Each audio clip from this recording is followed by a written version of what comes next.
आकांक्षी भारत आज अस्थिरता नहीं चाहता, वो स्थिर सरकार चाहता है। हाल में हुए विधानसभा चुनाव में भी हमने ये देखा है,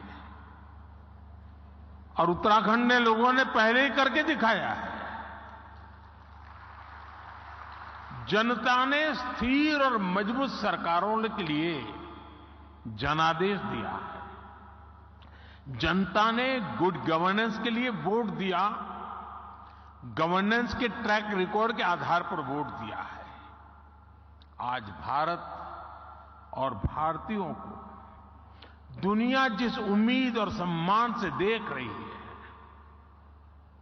और अभी सभी उद्योग जगत के लोगों ने इस बात का जिक्र भी किया, हर भारतीय एक दायित्व के रूप में इसे ले रहा है। हर देशवासी को लगता है कि विकसित भारत का निर्माण उसकी अपनी जिम्मेदारी है, हर देशवासी की जिम्मेदारी है। इसी आत्मविश्वास का परिणाम है कि कोरोना महासंकट और युद्धों के संकट के बावजूद भारत इतनी तेजी से विकसित हो रहा है। आपने देखा है कि कोरोना वैक्सीन हो या फिर इकोनॉमी पॉलिसीज, भारत ने अपनी नीतियां, अपने सामर्थ्य पर भरोसा किया। उसी कारण आज भारत बाकी बड़ी अर्थव्यवस्थाओं की तुलना में अलग ही लीग में दिखता है। राष्ट्रीय स्तर पर भारत की इस मजबूती का फायदा उत्तराखंड समेत देश के हर राज्य को हो रहा है। साथियों, इन परिस्थितियों में उत्तराखंड इसलिए भी विशेष हो और स्वाभाविक हो जाता है क्योंकि यहां डबल इंजन सरकार है। उत्तराखंड में डबल इंजन सरकार के डबल प्रयास चारों तरफ दिख रहा है। राज्य सरकार अपनी तरफ से जमीनी सच्चाई को समझते हुए यहां तेजी से काम कर रही है। इसके अलावा भारत सरकार की योजनाओं को, हमारे विजन को भी यहां की सरकार उतनी ही तेजी से जमीन पर उतारती है। आप देखिए, आज भारत सरकार 21वीं सदी के आधुनिक कनेक्टिविटी के इंफ्रास्ट्रक्चर पर उत्तराखंड में अभूतपूर्व इन्वेस्टमेंट कर रही है। केंद्र सरकार के इन प्रयासों के बीच राज्य सरकार भी छोटे शहरों और गांव कस्बों को जोड़ने के लिए पूरी शक्ति से काम कर रही है। आज उत्तराखंड में गांव की सड़कें हो या फिर चार धाम महामार्ग, इन पर अभूतपूर्व गति से काम चल रहा है। वो दिन दूर नहीं जब दिल्ली देहरादून एक्सप्रेसवे से दिल्ली और देहरादून की दूरी 2.5 घंटे होने वाली है। देहरादून और पंतनगर के एयरपोर्ट के विस्तार से एयर कनेक्टिविटी सशक्त होगी। यहां की सरकार हेली टैक्सी सेवाओं को राज्य के भीतर विस्तार दे रही है। ऋषिकेश, कर्णप्रयाग, ये रेल लाइन से यहां की रेल कनेक्टिविटी सशक्त होने वाली। आधुनिक कनेक्टिविटी जीवन तो आसान बना ही रही है, ये बिजनेस को भी आसान बना रही है। इससे खेती हो या फिर टूरिज्म, हर सेक्टर के लिए नई संभावनाएं खुल रही हैं। लॉजिस्टिक्स हो, स्टोरेज हो, टूर ट्रैवल और हॉस्पिटैलिटी हो, इसके लिए यहां नए रास्ते बन रहे हैं। और ये हर नया रास्ता हर इन्वेस्टर के लिए एक गोल्डन अपॉर्चुनिटी लेकर आया है। साथियों, पहले की सरकारों की अप्रोच थी कि जो इलाके सीमा पर है उन्हें ऐसा रखा जाए कि एक्सेस कम से कम हो। डबल इंजन सरकार ने इस सोच को भी बदला है। हम सीमावर्ती गांवों को लास्ट विलेज नहीं बल्कि देश के फर्स्ट विलेज के रूप में विकसित करने में जुटे हैं।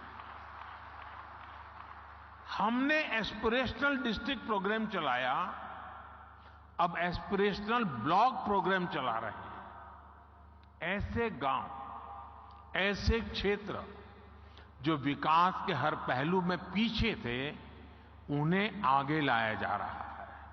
यानी हर इन्वेस्टर के लिए उत्तराखंड में बहुत सारा ऐसा अनटैप पोटेंशियल है जिसका आप ज्यादा से ज्यादा लाभ उठा सकते हैं। साथियों, डबल इंजन सरकार की प्राथमिकताओं का उत्तराखंड को कैसे डबल फायदा मिल रहा है, इसका एक उदाहरण टूरिज्म सेक्टर भी है। आज भारत को देखने के लिए भारतीयों और विदेशियों दोनों में अभूतपूर्व उत्साह देखने को मिल रहा है। हम पूरे देश में थीम बेस्ड टूरिज्म सर्किट तैयार कर रहे हैं। कोशिश ये है कि भारत के नेचर और हेरिटेज दोनों से ही दुनिया को परिचित कराया जाए। इस अभियान में उत्तराखंड टूरिज्म का एक सशक्त ब्रांड बनकर उभरने वाला है। यहां नेचर, कल्चर, हेरिटेज सब कुछ है। यहां योग, आयुर्वेद, तीर्थ, एडवेंचर स्पोर्ट्स, हर प्रकार की संभावनाएं हैं। इन्हीं संभावनाओं को एक्सप्लोर करना और उन्हें अवसरों में बदलना, ये आप जैसे साथियों की प्राथमिकता जरूर होनी चाहिए। और मैं तो एक और बात कहूंगा, शायद यहां जो लोग आए हैं उनको अच्छा लगे बुरा लगे, लेकिन यहां कुछ लोग ऐसे हैं कि जिनके माध्यम से उन तक तो मुझे बात पहुंचानी है, लेकिन उनके माध्यम से उन तक भी पहुंचानी है जो यहां नहीं है। खास करके देश के धन्ना सेठों को मैं कहना चाहता हूं, अमीर लोगों को कहना चाहता हूं, मिलियनर बिलियनर से कहना चाहता हूं। हमारे यहां माना जाता है, कहा जाता है, जो शादी होती है ना, वो जोड़े ईश्वर बनाता है, ईश्वर तय करता है जोड़ा। मैं समझ नहीं पा रहा हूं, जोड़े जब ईश्वर बना रहा है तो जोड़ा अपने जीवन की यात्रा उस ईश्वर के चरणों में आने के बजाय विदेश में जाकर के क्यों करता है?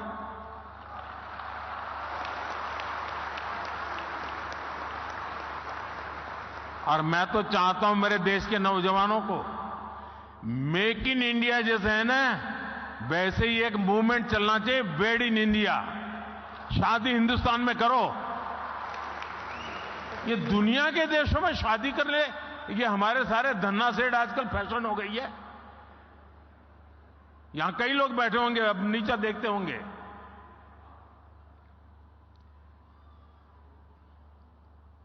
और मैं तो चाहूंगा आप कुछ इन्वेस्टमेंट कर पाओ न कर पाओ छोड़ो, हो सकता है सब लोग न करें, कम से कम आने वाले 5 साल में आपके परिवार की एक डेस्टिनेशन शादी उत्तराखंड में करिए।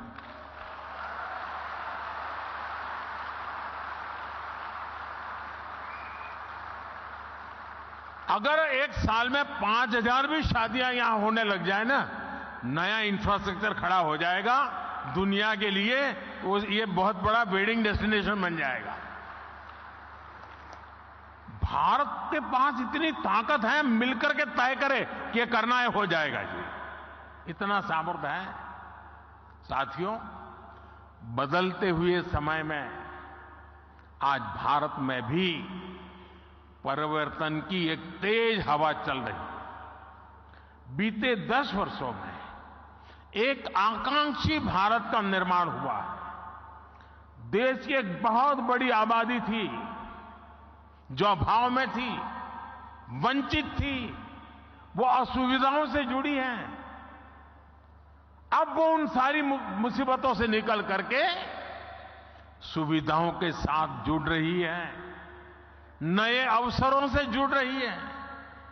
सरकार की कल्याणकारी योजनाओं की वजह से 5 साल में 13.5 करोड़ से ज्यादा लोग गरीबी से बाहर आए हैं।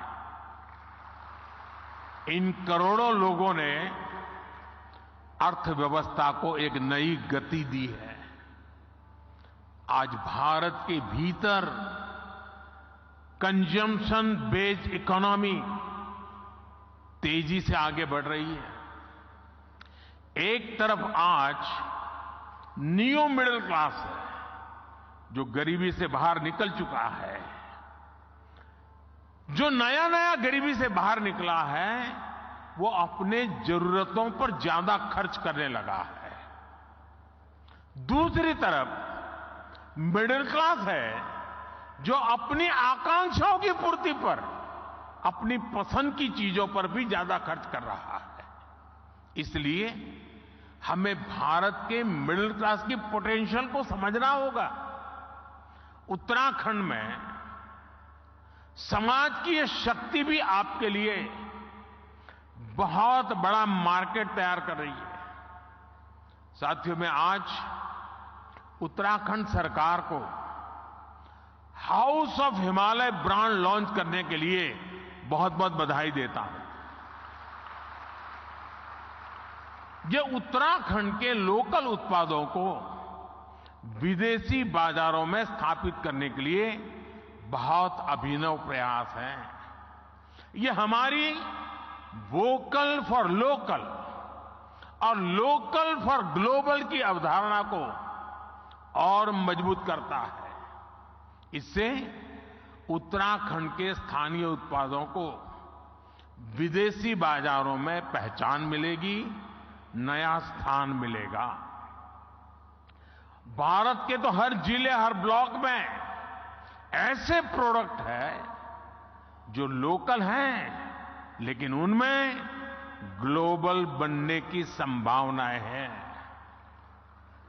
मैं अक्सर देखता हूं कि विदेशों में कई बार मिट्टी के बर्तन को भी बहुत स्पेशल बनाकर प्रस्तुत किया जाता है।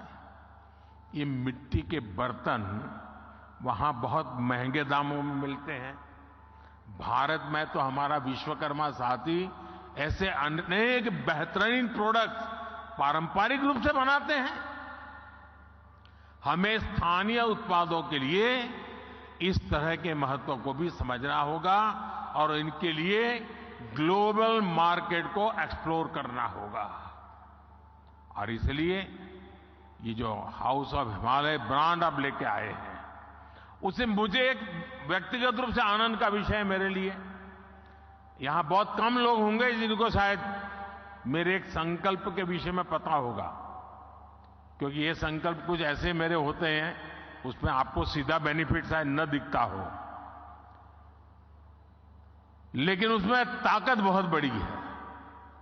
मेरा एक संकल्प है, आने वाले कुछ समय में मैं इस देश में 2 करोड़ ग्रामीण महिलाओं